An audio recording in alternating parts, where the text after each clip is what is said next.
बगैर सबूत के और सिर्फ भाषण देने के नाम पर कल पुलिस आपको कई संगीन धाराओं में बंद कर दे तो आप किस नए भारत का गुणगान करना चाहेंगे? आपको लगेगा कि आपके साथ नहीं हो सकता है, मगर जो दूसरों के साथ खुलेआम हो सकता है वो आपके साथ क्यों नहीं हो सकता है? कभी आप खुद से एक सवाल कीजिए कि क्या वाकई आपने ऐसा भारत चाहा था कि जिसे मर्जी थाने में बंद कर दो, संगीन धाराएं लगा दो ताकि महीनों तक जेल में सड़ जाए कोई? क्या ऐसा भारत वाकई आपने चाहा था? डॉक्टर कफील खान को आज जमानत मिली है। इलाहाबाद हाईकोर्ट की बेंच ने जो कहा है उसे पढ़िएगा और डरिएगा कि पुलिस के दम पर आपकी जिंदगी में क्या कुछ किया जा सकता है। इसी तरह दिल्ली दंगों की साजिश रचने के आरोप में देवांगना कालिता के खिलाफ भी 4 एफआईआर लगा दी गई। 3 में जमानत मिलनी है और आज एक केस में जमानत मिली है। ये दोनों केस और इन दोनों की जमानत को लेकर अदालत की टिप्पणी किसी भी विवेकवान नागरिक का सर झुका दे कि पुलिस किसी की जिंदगी के साथ ऐसा खेल खेल सकती है। डॉक्टर कफील खान को 29 जनवरी 2020 के रोज कथित रूप से भड़काऊ भाषण देने के आरोप में गिरफ्तार किया गया। भाषण देने के 45 दिन बाद गिरफ्तारी को मुश्किल बनाने के लिए बाद में कई धाराएं जोड़ी गई। जमानत मिलने के बाद राष्ट्रीय सुरक्षा कानून की धारा लगा दी गई। यह डॉक्टर लिखता रहा, गिड़गिड़ाता रहा कि वह बेकसूर है, उसे रिहा किया जाए, कि वो कोविड के मरीजों के इलाज में अपनी जान देना चाहता है। मगर किसी का दिल नहीं पिघला। 6 महीने से डॉक्टर कफील खान जेल में बंद थे। इलाहाबाद हाईकोर्ट के मुख्य न्यायाधीश गोविंद माथुर और न्यायमूर्ति सौमित्र दयाल सिंह की खंडपीठ ने डॉक्टर खान, जो वर्तमान में मथुरा जेल में बंद हैं, उनके खिलाफ एनएसए के तहत लगाए गए आरोपों को रद्द कर दिया। एनएसए के तहत डॉक्टर कफील खान को हिरासत में लेना, हिरासत की अवधि बढ़ाना गैर कानूनी है। इन्हें तुरंत रिहा किया जाए, ये अदालत ने कहा है गैर कानूनी। कोर्ट ने कहा है कि उनके भाषणों को पूरा पढ़ने से कहीं नहीं लगता कि डॉक्टर कफील खान नफरत या हिंसा फैलाना चाहते थे। कहीं भी उन्होंने अलीगढ़ में शांति और सद्भावना नष्ट करने की धमकी नहीं दी। उनके भाषण में राष्ट्रीय एकता और अखंडता के आह्वान हैं। भाषण में किसी भी तरह की हिंसा की निंदा की गई है। ऐसा प्रतीत होता है कि जिलाधिकारी ने भाषण के मूल सार को समझने के बजाय चुनिंदा हिस्से को चुन लिया था।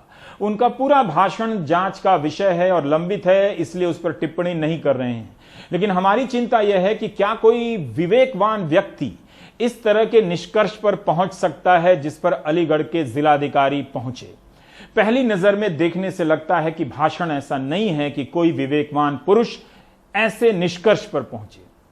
क्या यह बात सिहरन पैदा नहीं करती है कि महज भाषण देने के आरोप में 6 महीने आप जेल में सड़ा दिए जाएं, आपको जमानत तक ना मिले? यह किस राज्य और किस नए भारत का इंसाफ है?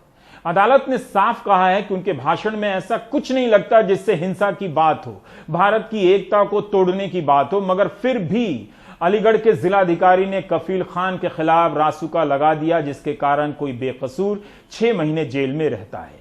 इस जिलाधिकारी का नाम मैं आपको नहीं बताना चाहता, ना आदेश में है। आप पता कीजिए कि यह जिलाधिकारी कौन है।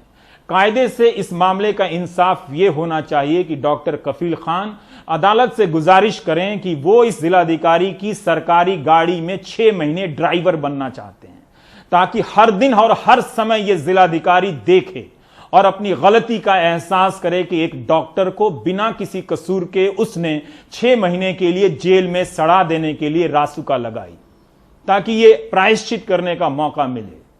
उसी तरह से दिल्ली दंगों के आरोप में गिरफ्तार देवांगना कालिता के खिलाफ भी सबूत नहीं मिले। देवांगना भी 2 महीने से जेल में बंद रही। देवांगना कालिता के खिलाफ दिल्ली दंगों में कथित रूप से साजिश के आरोप में 4 एफआईआर हुई थी।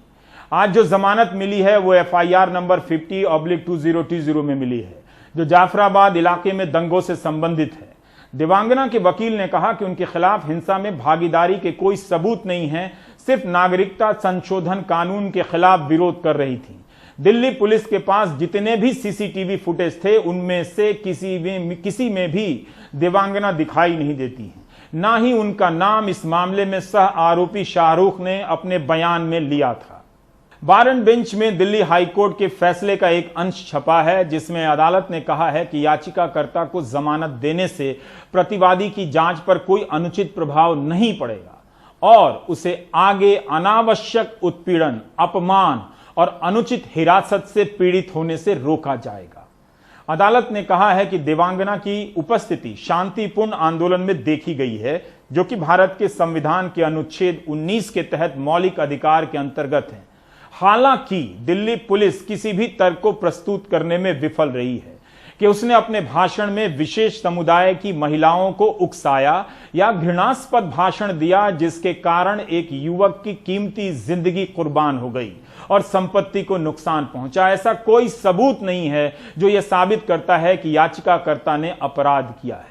कोर्ट ने कहा है कि हमें लगता है कि एडिशनल सॉलिसिटर जनरल के तर्कों में कोई तत्व नहीं है और जिन मामलों पर भरोसा किया गया है वे वर्तमान मामले के तथ्यों और परिस्थितियों में कोई मदद नहीं करते। इसी तरह देवांगना के साथ पिंजड़ा तोड़ की नताशा नरवाल भी दिल्ली दंगों के इल्जाम में जेल में है।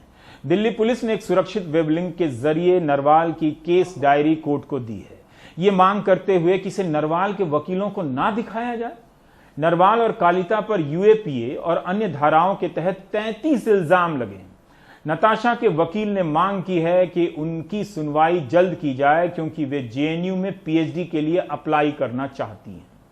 दिल्ली दंगों से संबंधित जांच का यही हश्र है, हाल है। जमानत मिलना दोष मुक्त होना नहीं है, लेकिन अदालत ने यह भी तो कहा है कि अभी तक कोई साक्ष्य नहीं है। इसका किसी को अफसोस नहीं होता। आवाज उठाने वालों को ऐसी सजा दी गई जिसका कई हफ्तों की जांच के बाद कोई ठोस कानूनी आधार नहीं मिलता है। पूछताछ के नाम पर प्रोफेसर अपूर्वानंद, राकेश रंजन, हनी बाबू जैसे लोग थाने में घंटों बिठा दिए जाते हैं। हनी बाबू प्रोफेसर को जेल में बंद कर दिया गया है। सबकी बारी की याद दिलाकर इंसाफ का यह तरीका नागरिकों को हमेशा के लिए कमजोर कर रहा है, डरा रहा है। जिन्हें लगता है कि उनके साथ ऐसा नहीं होगा, याद रखिए सबसे पहले उन्हीं के साथ ऐसा होगा।